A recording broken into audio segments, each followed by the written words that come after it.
Episode की शुरुआत में हम लोग हमारी मेन कैरेक्टर ताकाशी, उसकी एक्स गर्लफ्रेंड और उसके बेस्ट फ्रेंड को ज़ॉम्बी से जान बचाते हुए टेरिस के ऊपर जाते हुए देखते हैं, जहाँ पे एक ज़ॉम्बी एक्स गर्लफ्रेंड के ऊपर हमला कर देता है तो बेस्ट फ्रेंड जाके उसकी जान बचा लेता है और उसे रूफ टॉप पे ले आता है। खैर इसके बाद हमें दिखाया जाता है कि ये सब की शुरुआत कैसे हुई थी, कैसे ज़ॉम्बीज़ ने स्कूल के ऊपर हमला किया और कैसे ये दुनिया एपोकलिप्स में बदल गई। हम लोग ताकाशी को इस गम के अंदर देखते हैं जहाँ पे वो सोच रहा था कि उसकी एक्स गर्लफ्रेंड रे ने उससे बचपन में वादा किया था कि वो दोनों बड़े होके शादी करेंगे और रे उसकी वाइफ बनेगी। लेकिन हाई स्कूल में आते ही रे ने ताकाशी से ब्रेकअप कर लिया और उसी के बेस्ट फ्रेंड को डेट करना शुरू कर दिया। उसी टाइम पे वहाँ पे तकागी नाम की एक लड़की आती है जो कि ताकाशी को ये ज्ञान देती है कि उसे मजनूपना छोड़ के पढ़ाई लिखाई पे ध्यान लगाना चाहिए। लेकिन तकाशी उसकी बातों को गम में डूबे हुए आशिक की तरह इग्नोर कर देता है। उसी टाइम पे तकाशी की नजर एंट्रेंस गेट के ऊपर पड़ती है तो कुछ टीचर्स किसी को भगाने की कोशिश कर रहे थे, लेकिन वो बंदा उल्टा उन्हीं के ऊपर अटैक कर देता है और उनको खाना शुरू कर देता है। क्योंकि तकाशी ने काफी सस्ती मूवी देख रखी थी, इसीलिए उसे तुरंत समझ में आ जाता है कि ये ज़ॉम्बीज़ हैं। इसीलिए तकाशी भागते हुए अपनी बेस्ट फ्रेंड हिसाशी और अपनी एक्स गर्लफ्रेंड रे के पास जाता है और उन्हें बताता है कि उन्हें तुरंत स्कूल छोड़ना पड़ेगा, ये जगह खतरे से खाली नहीं है। लेकिन रे तकाशी की बातों को नहीं सुनती है और उसके ऊपर चिल्लाने लगती है। तो फिर तकाशी सिग्मा की तरह उसके ऊपर थप्पड़ मार देता है, जिसके बाद रे कुछ भी नहीं कहती है। तकाशी रास्ते के बीच में उन्हें बता देता है कि टीचर्स ने आपस में ही एक दूसरे को मारना शुरू कर दिया है और खाना शुरू कर दिया है। इसी बीच वो लोग कुछ वेपन्स को भी अपने साथ रख लेते हैं, जैसे कि बेसबॉल बैट और सफाई करने वाली स्टिक। उसी टाइम पे उन्हें सायरन से सुनाई देता है कि टीचर्स बता रहे हैं कि यहाँ पे कुछ नॉर्मल तरह की बीमारी आ चुकी है, इसीलिए सभी स्टूडेंट्स की जिंदगी अब उन्हीं के हाथों में है। खैर इसके बाद कोई उसके ऊपर अटैक करता है और उसको भी खा लेता है। स्टूडेंट जैसे ही ये सुनते हैं तो उन्हें समझ में आ जाता है कि अब क्या करना है और वो सभी हेरा फेरी में इधर उधर भागना शुरू कर देते हैं। इसी के बाद तीनों रूफ टॉप की तरफ आगे बढ़ने लगते हैं, लेकिन रास्ते के बीच में उनकी मुलाकात उनके फेलो टीचर से हो जाती है, जो कि एक ज़ॉम्बी बदल चुका था और वो मुंह खोल के उन तीनों के ऊपर हमला कर देता है। लेकिन रे कुछ ज्यादा ही दमदार थी, इसीलिए वो डंडी से टीचर को मार पीट के एक बराबर कर देती है और उसके सीने में स्टिक को घुसा के उसे लटका देती है। लेकिन टीचर ज़ॉम्बी बन चुका था, इसीलिए वो फिर भी रे के ऊपर हमला कर देता है और उसको दबोच लेता है। इसीलिए हिसाशी रे की जान बचाने के लिए आगे बढ़ता है और वो ज़ॉम्बी को पकड़ लेता है। लेकिन वो ज़ॉम्बी अपनी गर्दन पीछे की तरफ मोड़ता है और हिसाशी की हाथ के ऊपर काट लेता है। इसीलिए रे रोते हुए तकाशी से कहती है कि वो तो लड़का है, वो कुछ करे ना। तो फिर तकाशी भागते हुए जाता है और एक जंप लगा के ज़ॉम्बी के सर को तरबूज की तरह स्मैश कर देता है। जब वो तीनों रूफ टॉप के ऊपर जाते हैं और शहर की हालत देखते हैं, तब वो तीनों दंग रह जाते हैं, क्योंकि पूरे शहर में तबाही मच चुकी थी, हर तरफ आग लगी हुई थी। उसी टाइम पे उन तीनों को दिखाई देता है कि मिलिट्री हेलीकॉप्टर्स किसी तरफ जा रहे थे। इसी बीच हम लोग स्कूल का हाल देखते हैं तो हर कोई अपनी जान बचा के इधर उधर भाग रहा था और कोई कोई तो ज़ॉम्बीज़ का नाश्ता बन रहा था। लेकिन ऐसे टाइम में भी कुछ स्टूडेंट ऐसे थे जो कि ज़ॉम्बीज़ का डट के सामना कर रहे थे। इधर हम इन तीनों को देखते हैं जो कि अपनी जान बचाते हुए और ज़ॉम्बीज़ को मारते हुए रूफ टॉप के ऊपर आ जाते हैं और गेट के ऊपर सीट्स लगा के रास्ते को ब्लॉक कर देते हैं। लेकिन जैसे जैसे समय बीतता जाता है, हिसाशी वैसे वैसे खून की उल्टियाँ करने लगता है और धीरे धीरे करके ज़ॉम्बी में कन्वर्ट होने लगता है, जिससे उन्हें समझ में आ जाता है कि अगर एक बार ज़ॉम्बी ने काट लिया तो फिर वापस लौट के आने का कोई भी चांस नहीं है। लेकिन हिसाशी तकाशी से कहता है कि वो एक इंसान की तरह मरना चाहता है, न कि एक ज़ॉम्बी की तरह। और देखते ही देखते हिसाशी एक ज़ॉम्बी में बदल जाता है। तो फिर तकाशी एक बैडस मूव लेता है और वो बैट को उठाता है और अपने ही बेस्ट फ्रेंड का सर खोल के उसे मार देता है। लेकिन रे को ये चीज पसंद नहीं आई थी, इसीलिए वो तकाशी से कहती है कि तकाशी हिसाशी से जलता था क्योंकि वो दोनों डेट कर रहे थे,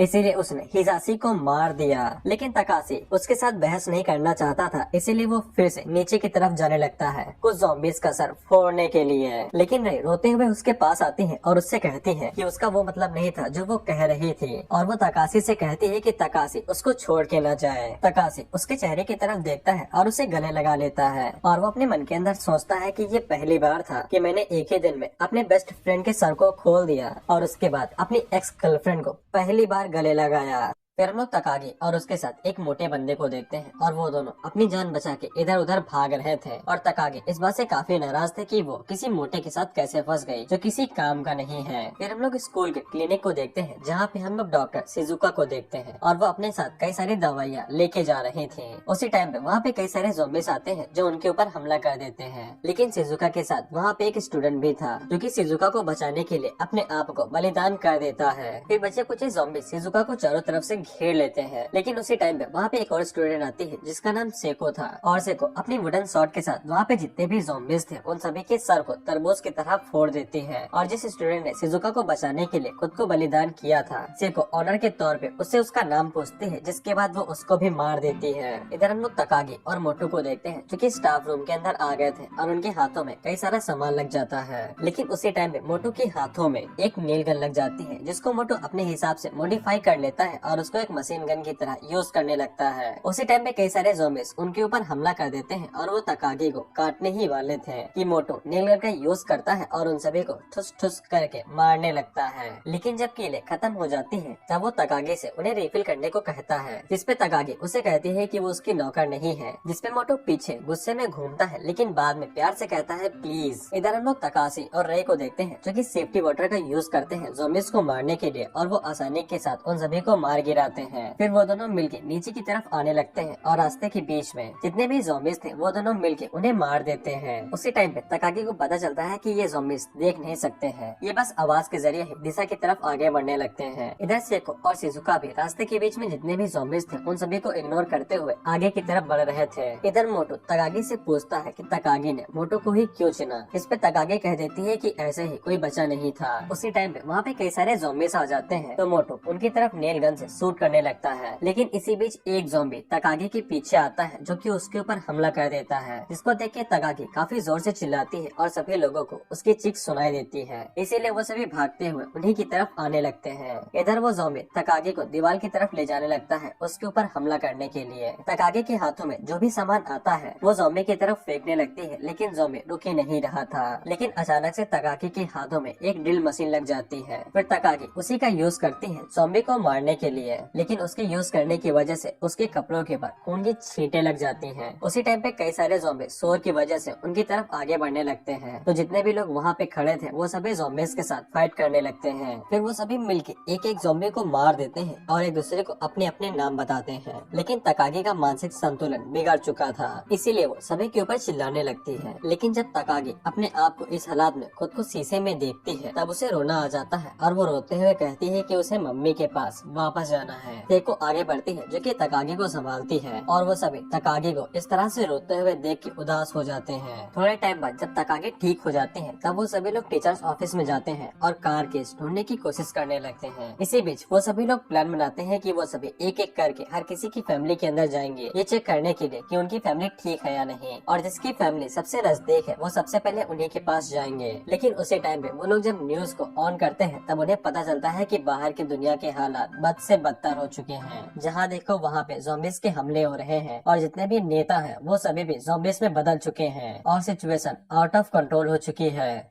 और ये सब कुछ सिर्फ जापान में नहीं हो रहा है बल्कि पूरे दुनिया के अभी यही हाल है। हर तरफ अफरा तफरी मची हुई है और पूरी दुनिया अराजकता में आ चुकी है। रे को इन सभी चीजों के ऊपर यकीन नहीं होता है तो तकागी बताती है कि इतिहास में यूरोप के अंदर एक फ्लू आया था जिस वजह से कई सारे लोगों की जानें चली गई थी और करोड़ों लोग मारे गए थे। देखो उन लोगों से कहती है कि इससे कोई फर्क नहीं पड़ता है कि हालात अभी क्या हो चुके हैं, सबसे जरूरी उनकी फैमिलीज है, इसीलिए वो लोग अब से एक टीम की तरह काम करेंगे और अपने प्लान के बलबूते पे ही चलेंगे। इसीलिए वो सभी पार्किंग लॉट की तरफ आगे बढ़ने लगते हैं और फैसला करते हैं कि रास्ते के बीच में अगर कोई मदद करने वाला मिलेगा तो उसकी मदद करेंगे। इसके बाद वो सभी आगे बढ़ते हैं और पार्किंग लॉट की तरफ बढ़ने लगते हैं। रास्ते के बीच में जितने भी ज़ॉम्बीज आते हैं वो सभी मिलके उन्हें मारते हुए आगे बढ़ रहे थे। रास्ते के बीच में उन्हें दिखाई देता है कि कई सारे ज़ॉम्बीज कुछ लोगों के ऊपर हमला करने वाले थे, तो फिर वो सभी जल्दी से आगे बढ़ते हैं और एक एक करके ज़ॉम्बीज को मार के उन सभी की जिंदगी बचा लेते हैं। देखो उन लोगों से पूछती है क्या वो सभी लोग उन्हें ज्वाइन करना चाहेंगे, जिसपे वो सभी हाँ कह देते हैं इसके अगले सीन में हम लोग देखते हैं कि वो सभी सीढ़ियों पे चुपचाप बैठे हुए थे और ज़ॉम्बीज़ के ऊपर नजर रख रहे थे, क्योंकि हॉल के बीच में कई सारे ज़ॉम्बीज़ थे। तकाकी उन्हें बताते हैं कि ज़ॉम्बीज़ को दिखाई नहीं देता है, वो सिर्फ आवाज के जरिए ही उनके ऊपर हमला करते हैं। लेकिन किसी को भी तकाकी की बातों के ऊपर यकीन नहीं होता है, इसीलिए तकाशी उनसे कहता है कि वो उसे खुद जाके चेक करेगा। रे उसे रोकती है, लेकिन तकाशी उसकी बात नहीं सुनता है। फिर तकाशी ज़ॉम्बीज़ के बीच में खड़ा हो जाता है, लेकिन कोई भी ज़ॉम्बी उसके ऊपर हमला नहीं करता है और सभी ज़ॉम्बीज़ उसे इग्नोर कर रहे थे। इसीलिए तकाशी पास ही में पड़े हुए जूते को उठाता है और साइड में फेंकता है, जिससे शोर होता है और सभी ज़ॉम्बीज़ उस तरफ जाने लगते हैं, जिससे सभी के लिए रास्ता खुल जाता है और वो सभी धीरे धीरे करके स्कूल बिल्डिंग से बाहर निकलने लगते हैं। लेकिन एक स्टूडेंट जिसके हाथों में लोहे का सामान था, वो गलती से सीढ़ियों से टकरा जाता है, जिससे बहुत जोर की आवाज होती है और सभी ज़ॉम्बीज़ जिसके बाद उनकी तरफ भागते हुए आने लगते हैं। तकाशी उनसे चिल्ला के कहता है कि जल्दी से भागो और वो सभी जल्दी से बस की तरफ भागने लगते हैं। लेकिन रास्ते के बीच में कई सारे ज़ॉम्बीज़ थे,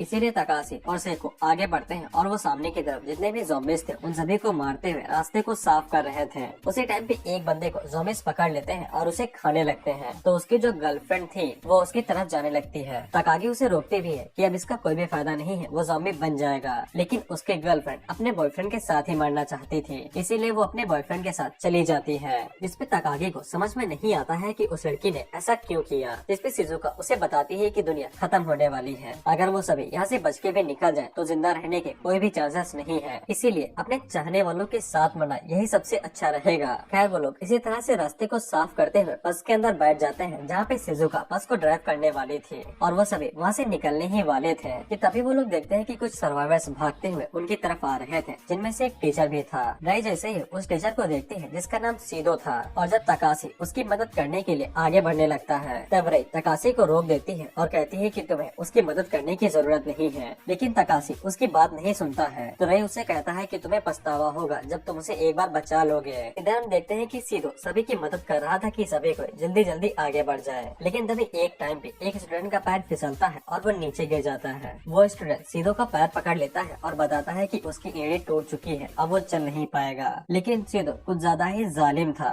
इसीलिए वो उसके चेहरे के ऊपर लात मार के उसे पीछे छोड़ देता है मरने के लिए और खुद बस के अंदर बैठ जाता है। फिर शिजुका गाड़ी को चलाना शुरू करती है और वो खुद से कहती है कि ये सभी इंसान नहीं है। जिसके बाद वो बस जितने भी ज़ॉम्बीज़ सामने आती है उन सभी को उड़ा देती है और स्कूल गेट का दरवाजा तोड़ के बाहर की तरफ निकल जाती है। इधर सीधो अपने रंग दिखाना शुरू करता है और वो उन लोगों से पूछता है कि उनका लीडर कौन है, जिसपे सेको बताती है कि उनका कोई भी लीडर नहीं है। तो सीधो उनसे कहता है कि उन्हें लीडर की तो जरूरत पड़ेगी ही, जो उन्हें ऑर्डर देगा, तभी तो वो सभी लोग टीम में काम कर पाएंगे। इधर वो सभी लोग जिनकी जान उन लोगों ने बचाए थे वो सभी लड़ना शुरू कर देते हैं। सभी लोग कहाँ पे जा रहे हैं, उन्हें कोई सेफ जगह देख के वहीं पे छुप जाना चाहिए। तकाशी उनसे पूछता है कि कौन सी है सेफ जगह, जिसपे वो सभी लोग तकाशी से ही लड़ने लगते हैं। इसीलिए रई आगे बढ़ती है, जो कि एक बंदे को मार पीट के बराबर कर देती है और वो तकाशी की साइड लेने लगती है। तो फिर सीधो आगे बढ़ता है, जो कि उन लोगों से कहता है कि अगर लीडर कोई भी नहीं बनेगा तो फिर सीधो ही उनका लीडर बनेगा। और जो भी बच्चे सीधो के साथ आ रहे थे वो सीधो के लिए ताली बजाने लगते हैं। रई जल्दी से बस से नीचे उतर जाती है और वो कहती है कि अगर सीधो वहाँ पे रहेगा तो फिर वो बस के अंदर एक सेकंड के लिए भी नहीं रुकेगी। तकाशी उसे समझाता है कि ऐसे बाहर जाना खतरे से खाली नहीं होगा। लेकिन उसी टाइम पे वो सभी लोग देखते हैं कि एक बस उनकी तरफ उड़ते हुए आ रही थी, जिसके अंदर ज़ॉम्बीज़ भरे हुए थे। जिसके बाद वो बस क्रैश कर जाती है और तकाशी रई को बचाने के लिए सुरंग के अंदर चला जाता है। लेकिन वो बस क्रैश होने की वजह से सुरंग के ऊपर ही जाम कर जाती है और गेट बंद हो जाता है। जिसके बाद बस के अंदर से कई सारे ज़ॉम्बीज़ बाहर निकलने लगते हैं। तकाशी सेको से कहता है कि वो लोग पास ही की पुलिस स्टेशन पे मिल जाएंगे और वो लोग आगे बढ़ सकते हैं। जिसके बाद वो सभी सच में अलग हो जाते हैं और तकाशी रई को लेकर सुरंग से बाहर निकल जाता है, क्योंकि धमाका होने वाला था और तकाशी सही सलामत बाहर निकल भी जाता है। लेकिन वो दोनों जैसे ही बाहर आते हैं तब एक ज़ॉम्बी तकाशी के ऊपर हमला कर देता है।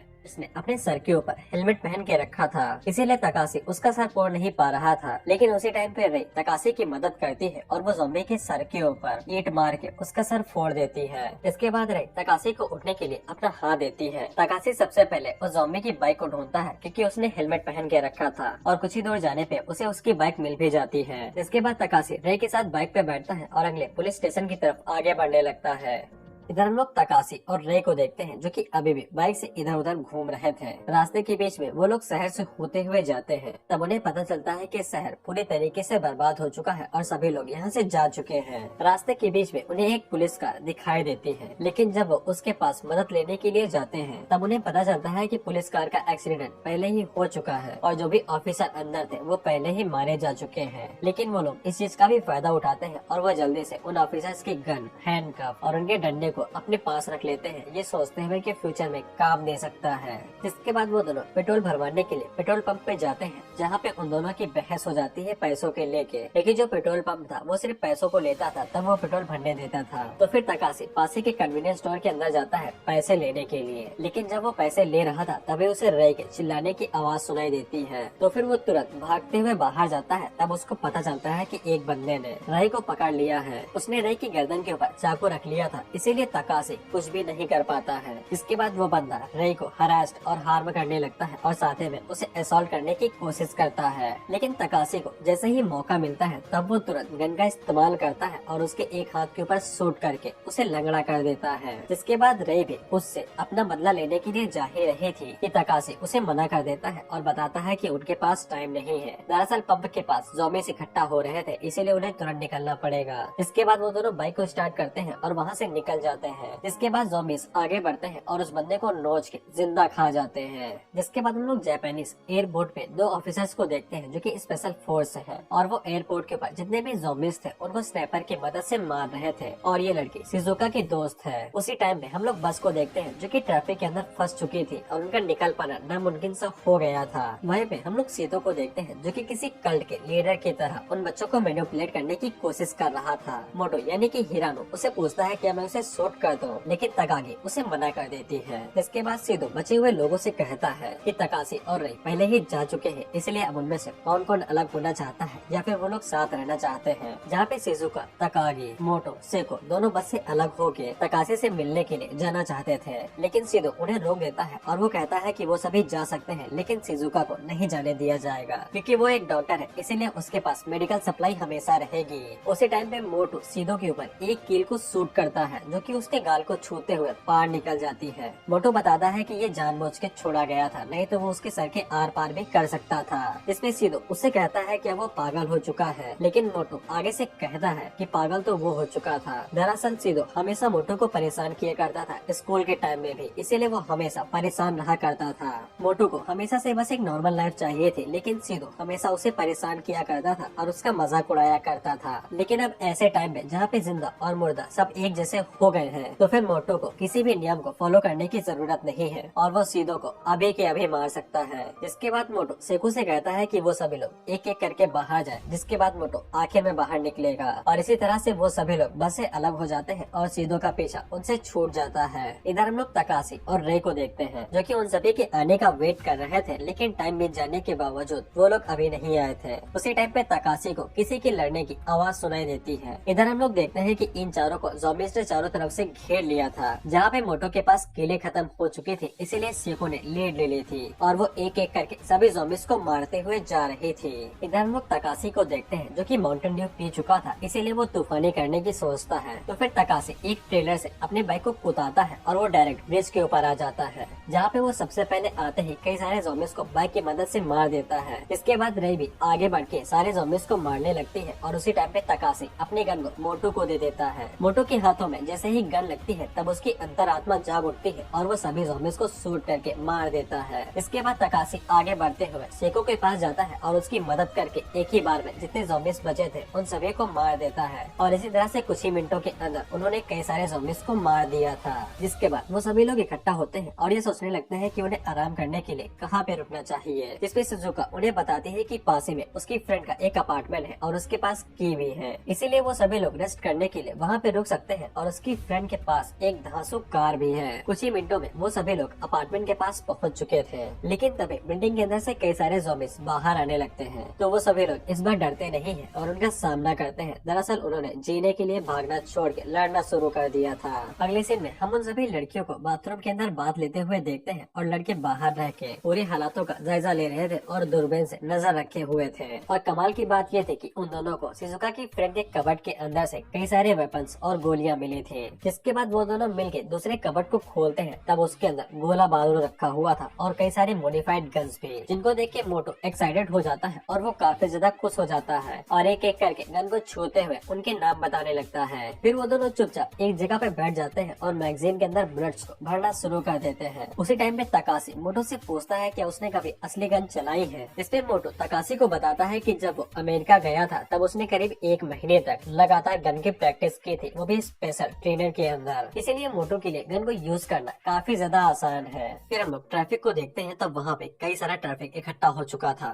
और कई सारे लोग बगावत पे उतर आए थे और वो सभी लोग पुलिस के ऊपर काफी ज्यादा प्रेशर डाल रहे थे। यहाँ तक कि पुलिस को भी कुछ समझ में नहीं आ रहा था क्योंकि उनको ऊपर से ऑर्डर मिलना बंद हो चुका था और जो भी कनेक्शन थे वो सभी पहले ही टूट चुके थे। मोटो आसपास के इलाके को चेक करता है, तब उसे पता चलता है कि वहाँ पे कुछ ज्यादा गड़बड़ हो रही है। इसीलिए वो तकाशी से टीवी ऑन करने को कहता है। जब तकाशी टीवी को ऑन करता है तब उन्हें पता चलता है कि वहाँ पे कुछ लोग बगावत कर रहे थे पुलिस के खिलाफ, ये कहते हुए कि ये सब कुछ अमेरिका के बायोलॉजिकल वेपन की वजह से हुआ है, इसीलिए सारे इंसान ज़ॉम्बी में बदलते हुए जा रहे हैं। उसी टाइम पे हम देखते हैं कि पुलिस वाले ज़ॉम्बीज के ऊपर गन चलाने लगते हैं क्योंकि कई सारे ज़ॉम्बीज लगातार उनकी तरफ आगे बढ़ रहे थे। लेकिन तभी उनमें से एक मदर थी और वो कहती है कि गोली मत चलाना, हम अभी तक जिंदा हैं। लेकिन अचानक से उसका बेटा एक ज़ॉम्बी में बदल जाता है और वो उसको काट लेता है। देखते ही देखते वो भी ज़ॉम्बी में बदल जाती है और इसी के बाद वो लोग उसे भी मार देते हैं। हम देखते हैं प्रोटेस्ट करने वाले अभी तक नहीं रुके थे और वो लगातार प्रोटेस्ट करते जा रहे थे। सीनियर पुलिस ऑफिसर उनके पास जाता है और प्रोटेस्ट के लीडर से कहता है कि वो ये सब कुछ बंद करे, लेकिन लीडर आगे से मना कर देता है। तो सीनियर पुलिस ऑफिसर उसे वहीं पे गोली मार देता है और उनसे कहता है कि चुपचाप शांत रहो और माहौल को गर्म मत करो। इसके बाद न्यूज रिपोर्ट करने वाले चैनल को बंद कर देते हैं और उसी टाइम में हम देखते हैं कि शिजुका उन दोनों के पास आते हैं और वो उनको रिवॉर्ड के तौर पे गाल पे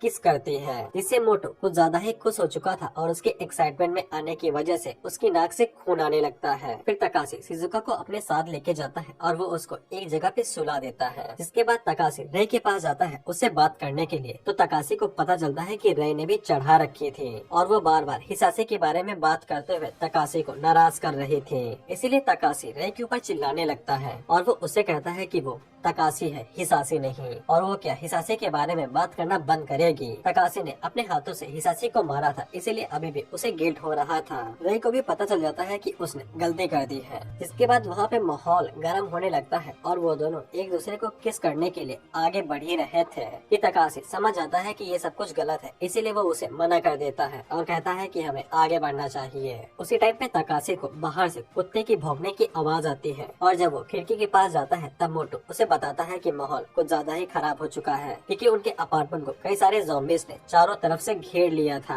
उसी टाइम पे वो सभी लोग देखते हैं कि कई सारे लोग हैं जो कि अपनी जान बचा के इधर उधर भाग रहे हैं और ज़ॉम्बीज उनका शिकार कर रहे थे। इसीलिए तकाशी उनकी जिंदगी बचाना चाहता था और वो बाहर जाना चाहता था, लेकिन सेको उसे रोक देती है और वो तकाशी को समझाती है कि वो लोग अभी ऐसे हालात में नहीं है कि वो किसी और की जिंदगी बचा सके। उनके पास अभी इतना ही समय है कि वो लोग सिर्फ अपनी जिंदगी बचा सकते हैं, न कि किसी और की। मोटो तकाशी को देखने के लिए दूरबीन देता है। तब तकाशी देखता है कि एक फादर अपनी छोटी बच्ची को बचाने के लिए किसी घर पे जाता है और वह दरवाजे पे खटखटाता है। तो अंदर वाले लोग दरवाजा खोलने से मना कर देते हैं। तो फिर फादर उनसे कहते हैं कि अगर वो दरवाजा नहीं खोलेंगे तो फिर वो दरवाजे को तोड़ देंगे, इससे वो सभी लोग आज यहीं पे मारे जाएंगे। तो फिर अंदर वाले लोग डर के मारे दरवाजा खोलने के लिए राजी हो जाते हैं। उस लड़की के फादर आगे से उन्हें शुक्रिया कहने ही वाला था कि उसी टाइम पे वो लोग फादर के सीने के अंदर छुरा भोंक देते हैं और उसे मार देते हैं और मारते वक्त उसे माफी मांगते हैं क्योंकि वो लोग भी अभी कुछ भी नहीं कर सकते थे, हर कोई डरा हुआ है। जिसके बाद उस लड़की के फादर अपनी बेटी की आंखों के सामने ही अपना दम तोड़ देते हैं और वो लड़की आगे से रोने लगती है।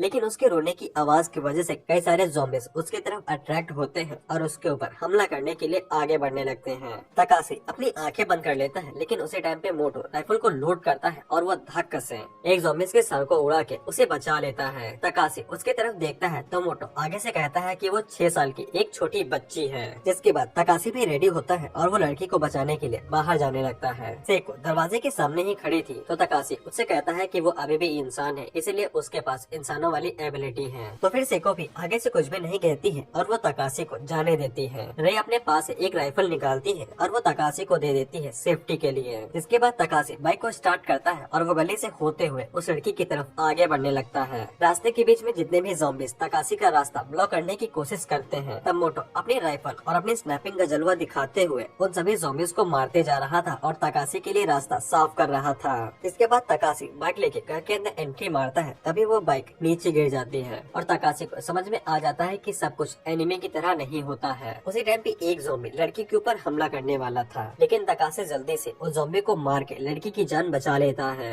उसी टाइम में एक ज़ॉम्बी तकाशी के ऊपर पीछे से हमला करने वाला था, लेकिन तकाशी के पास वो गन थी जो रई ने उसे दी थी। तकाशी ज़ॉम्बी के मुंह के अंदर उसे घुसा देता है और ट्रिगर को दबा के उसके सर को फोड़ देता है। जिसके बाद तकाशी की नजर उस लड़की के फादर के ऊपर पड़ती है और वो उनकी डेड बॉडी के ऊपर सफेद कपड़ा डाल देता है और उसके ऊपर फूल रख देता है और उस लड़की से कहता है कि उसके फादर कमाल के थे, क्योंकि वो अपनी बेटी को बचाते वक्त मारे गए थे, जो कि कमाल की बात है। जिसके बाद उस लड़की को रोना आ जाता है तो वो उसके गले लगने रोने लगती है, लेकिन तकाशी देखता है कि दरवाजे के बाहर कई सारे ज़ॉम्बीज़ इकट्ठा हो गए थे, यानी कि वो लोग दरवाजे से बाहर नहीं जा सकते थे। उसी टाइम पे जितनी भी लड़कियां थी वो सभी अपार्टमेंट को छोड़ने की तैयारी कर लेती हैं और सारे सामान को इकट्ठा कर लेते हैं। लेकिन इधर हम लोग तकाशी को देखते हैं जो कि दीवार की मदद से आगे बढ़ने की कोशिश कर रहा था। अगर उसका पैर फिसलता तो वो डायरेक्ट लाखों ज़ॉम्बीज़ के बीच में गिरता और वो सभी उसे खा लेते हैं, लेकिन तकाशी फिर भी इस रिस्क को उठा लेता है। उसी टाइम पे मोटो गाड़ी के पास आता है तो सभी लड़कियां उसे देख के हैरान हो जाती हैं, क्योंकि मोटो किसी आतंकवादी की तरह लग रहा था, क्योंकि उसने अपनी पूरी बॉडी के ऊपर वेपन्स को लाद रखा था। इधर हम देखते हैं कि तकाशी जब आगे बढ़ते हुए जा रहा था तभी उस छोटी लड़की को सुसु आ जाती है। तकाशी उसे रोकने को कहता है, लेकिन वो लड़की कहती है कि अब नहीं रुक पाएगी। तो फिर तकाशी उसे कहता है कि तुम ऐसे ही कर लो। वो लड़की कहती है कि तुम गुस्सा हो गए, लेकिन तकाशी कहता है कि बिल्कुल भी नहीं। तो फिर वो लड़की ऐसे ही हल्की हो लेती है, लेकिन उसी टाइम पे एक ज़ॉम्बी उसके पैर को पकड़ के उसे नीचे खींच लेता है, लेकिन तकाशी खुद को संभाल लेता है। उसी टाइम पे जब वो सामने की तरफ देखता है तब वो देखता है कि उसके दोस्त गाड़ी लेके उसी की तरफ आगे बढ़ रहे थे। रास्ते के बीच में जितने भी ज़ॉम्बीज़ आती है तो शिज़ुका उन्हें उड़ा देती है। जिसके बाद सेको नीचे उतरती है और वो भी रास्ते को साफ करने लगती है, एक एक ज़ॉम्बी को मार के। मोटो भी मैदान में उतरता है, जो कि शॉटगन का यूज करके एक ही बार में कई सारे ज़ॉम्बीज़ को मार देता है और रास्ते को साफ करने लगता है। इसके बाद तकाशी आगे बढ़ता है और वो जंप करके कार के ऊपर आ जाता है। जिसके बाद वो सभी लोग कार को स्टार्ट करते हैं और आगे की तरफ बढ़ने लगते हैं और रास्ते में जितने भी ज़ॉम्बीज़ थे वो उन सभी को कुचल देते हैं। इसी के बाद वो सभी लोग अपने नए सफर पे निकल जाते हैं और ये एपिसोड यहीं पे खत्म होता है।